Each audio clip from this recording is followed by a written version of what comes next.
Canal Cyber Contos apresenta A Guerra dos Mundos, de H.G. Wells. Capítulo 2 A Estrela Cadente. Então chegou a noite da primeira estrela cadente. Foi vista no início da manhã cruzando o céu de Winchester em direção a leste, uma linha de fogo no alto da atmosfera. Centenas de pessoas devem tê-la visto e pensado que se tratava de uma estrela cadente comum. Segundo a descrição de Albin, ela deixou um risco esverdeado atrás de si que brilhou por alguns segundos. Denning, nossa maior autoridade em meteoritos, declarou que na primeira aparição sua altitude era de cerca de 140 ou 160 quilômetros. Calculou que caíra na Terra a cerca de 160 quilômetros ao leste. Eu estava em casa nesse momento, escrevendo no meu gabinete, e embora minhas janelas francesas dessem para Ottershaw e as persianas estivessem erguidas, pois naquele tempo eu adorava olhar para o céu noturno, nada vi. No entanto, a mais estranha de todas as coisas que jamais haviam chegado à Terra deve ter caído enquanto eu estava sentado lá, e eu a teria visto se tivesse levantado os olhos. Alguns que a viram em seu voo disseram que se deslocava com um assobio. Eu mesmo não ouvi nada. Muitos em Berkshire, Surrey e Middlesex devem ter visto a queda e, no máximo, pensaram que fosse outro meteorito. Ninguém naquela noite parece ter se dado ao trabalho de procurar o objeto que aterrissara. Mas, bem cedo naquela manhã, o pobre Ogilvy, que vira a estrela cadente, estava convencido de que um meteorito caíra em algum lugar no campo entre Horsell, Ottershaw e Woking, acordou com o propósito de encontrá-lo. E realmente o encontrou, logo após o amanhecer, não distante das minas de areia. Um buraco enorme fora produzido pelo impacto do projétil, e a areia e o cascalho haviam sido atirados violentamente em todas as direções sobre a Ursey, formando montes visíveis a 2 quilômetros de distância. A Ursey estava em chamas ao leste e uma fina fumaça azulada erguia-se na aurora. A coisa em si estava quase totalmente enterrada na areia, entre as lascas espalhadas de um pinheiro que se estilhaçara com a queda.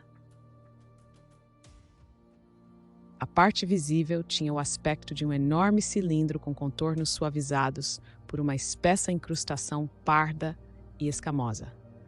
Seu diâmetro era de cerca de 30 metros. Ele se aproximou do objeto, surpreso com o tamanho e mais ainda com o formato, visto que os meteoritos costumam ser mais ou menos arredondados. Contudo, continuava tão quente depois da travessia pela atmosfera que impedia maior aproximação. Ele atribuiu a vibração no interior do cilindro ao resfriamento desigual de sua superfície, pois naquele momento ainda não lhe ocorrera que o objeto podia ser oco. Ele permaneceu parado na borda do fosso que a coisa produzira, contemplando sua aparência estranha, espantado principalmente com a forma e cor incomuns, e já percebendo vagamente alguns indícios de que sua chegada fora programada. A manhã estava extraordinariamente calma, e o sol, que então surgia por trás dos pinheiros próximos a Weybridge, já aquecia. Ele não se lembrava de ter ouvido nenhum pássaro naquela manhã. Certamente não havia brisa, e os únicos sons eram os do leve movimento no interior do cilindro candente. Ele estava totalmente sozinho no campo.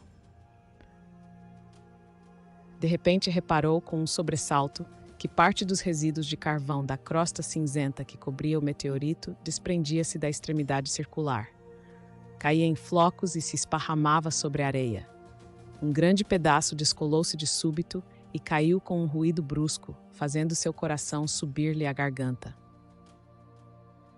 Por um minuto, ele não compreendeu o que aquilo significava, e, embora o calor fosse excessivo, entrou no fosso para examinar a coisa com mais clareza. Ainda imaginava que o resfriamento da massa podia explicar aquele fenômeno, mas o que interferia com essa hipótese era o fato de que as cinzas se desprendiam apenas da extremidade do cilindro. E então ele percebeu que a tampa circular do cilindro girava muito lentamente na base. Era um movimento tão gradual que ele só o descobriu quando notou que uma marca preta que estivera perto dele 5 minutos antes, agora estava do outro lado da circunferência. Mesmo então, ele ainda não compreendera o que aquilo indicava, até que ouviu um rangido abafado e viu a marca preta avançar 2,5 cm de uma vez. Então ele entendeu tudo num relance. O cilindro era artificial, oco, e sua ponta estava atarrachada. Algo dentro do cilindro estava abrindo a tampa. Santo Deus! Tem um homem aí dentro. Ou mais de um. Queimando vivos, tentando escapar. Imediatamente, com um rápido salto mental, ele associou a coisa ao clarão em Marte. A ideia de uma criatura confinada ali era tão terrível que ele esqueceu o calor e lançou-se sobre o cilindro para ajudar a abri-lo. Mas, por sorte, a radiação o deteve antes que queimasse as mãos no metal ainda incandescente. Por um momento ele estacou, irresoluto. Depois virou-se, arrastou-se para fora do fosso e saiu correndo desesperadamente em direção a Woking. Devia ser por volta das 6 horas. Encontrou um carroceiro e tentou explicar-lhe o ocorrido, mas sua história e aparência eram tão extravagantes, seu chapéu caíra no fosso, que o homem simplesmente seguiu em frente. Tampouco obteve sucesso com o taberneiro que naquele momento abria as portas do estabelecimento perto da ponte Horsell. O sujeito pensou que ele fosse um lunático à solta e fez uma tentativa frustrada de prendê-lo na taberna. Aquilo conteve um pouco e, quando viu Henderson, o jornalista de Londres, no jardim de sua casa, chamou-o por cima das paliçadas e se fez entender.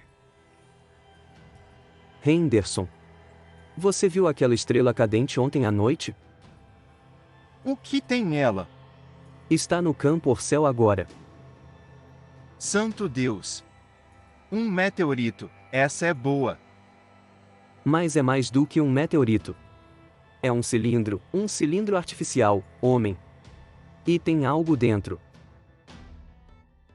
Henderson continuou parado com a pá na mão. O que disse? Ele era surdo de um ouvido. Ogilvy lhe contou tudo o que vira. Henderson demorou 1 minuto para entender. Depois largou a pá, pegou o paletó e saiu para a estrada. Os dois voltaram correndo para o campo e encontraram o cilindro ainda na mesma posição.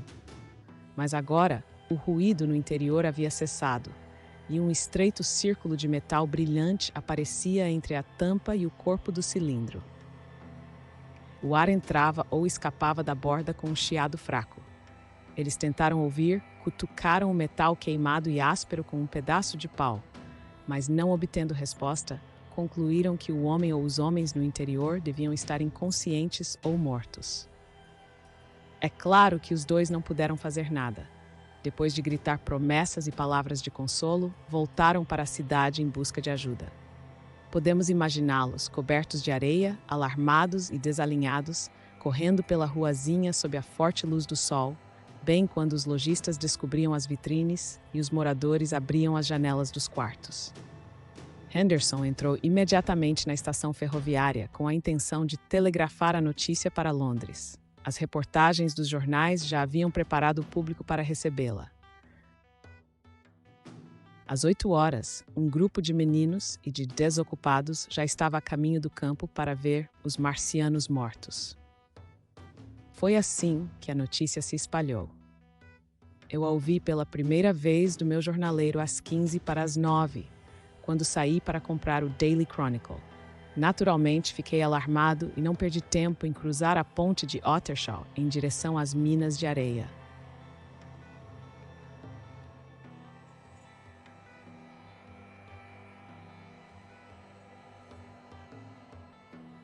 Capítulo 3.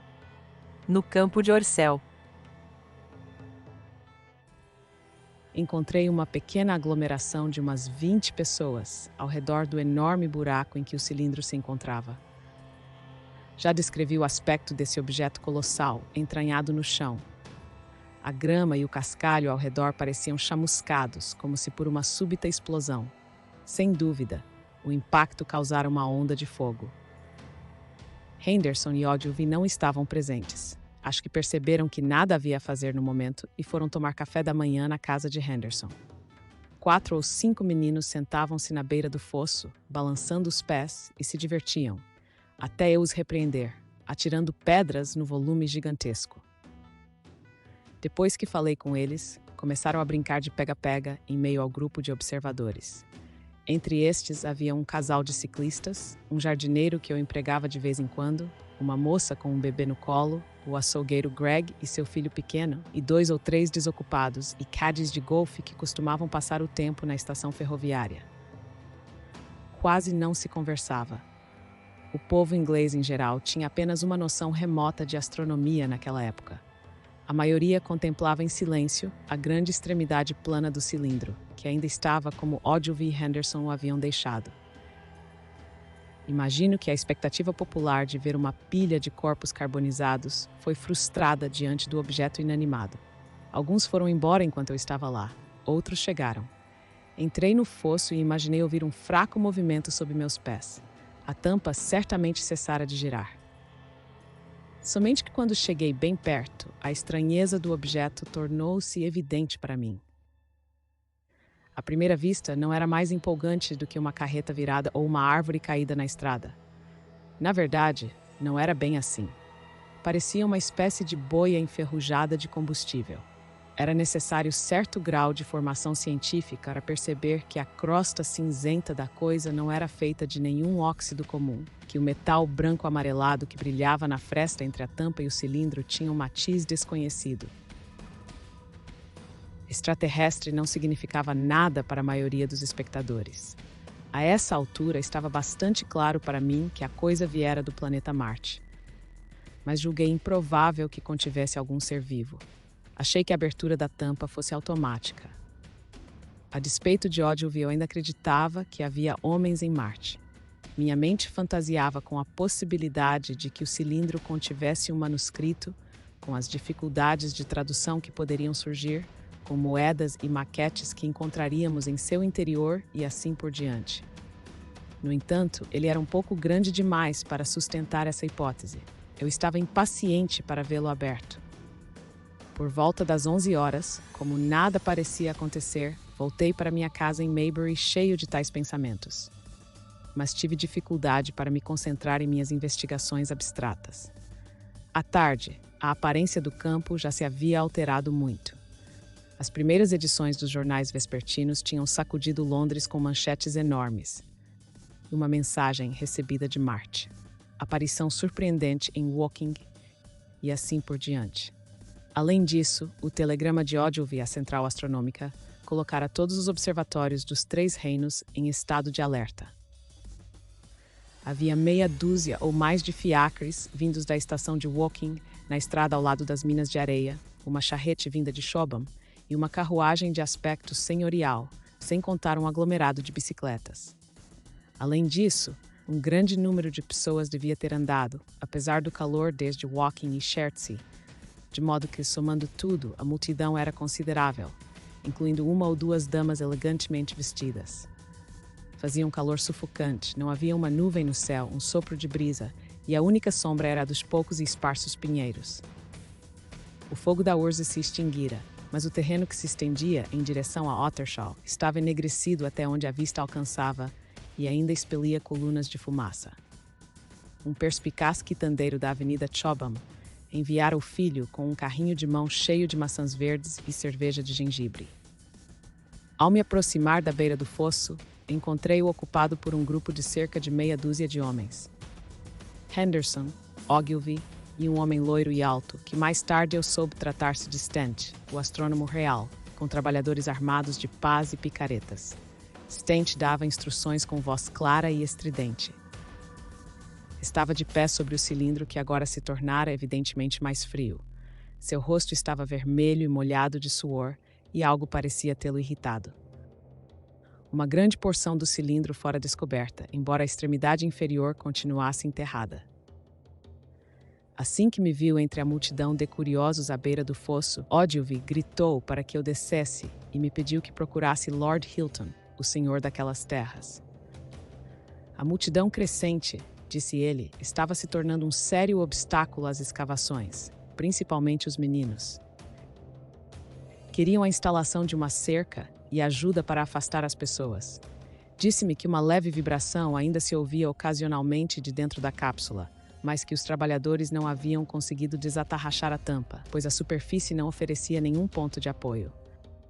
A cápsula parecia extremamente espessa, e era possível que os sons fracos que ouvíamos representassem um tumulto no interior. Fiz com prazer o que ele me pediu, pois me tornaria assim um dos privilegiados espectadores dentro da cerca planejada. Não encontrei Lord Hilton em casa, mas me foi dito que ele devia voltar de Londres no trem das 6 horas vindo de Waterloo. Como ainda eram 5h15, fui para casa, tomei chá e andei até a estação para esperá-lo.